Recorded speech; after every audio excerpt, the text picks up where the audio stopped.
Hey everybody, what's up? Just want to give you a little update of where we're at. Got some stuff done. Trying to give you an idea of what things are going to be looking like under the hood here. Got the radiator support all made. Compressors will be sitting up there. Air tank.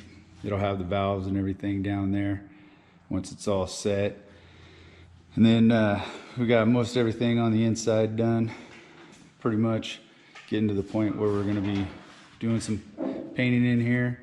I got the gear shifter mounted. Got the gas pedal all done up for the electronic gas pedal. Got all the seat brackets mounted, ready to go. Pretty much gonna get some painting up there done and over there, and then we'll get this thing wired up and get all the interior going. Back here we're still missing a few pieces, as you can see. Got the bed mounts made, going through, and I still got about 37 inches of bed right here that I got to finish cutting up and add to that section. I went ahead and raised it. You can see this is where the original fender bolted, but that's about the level that this one's gonna be.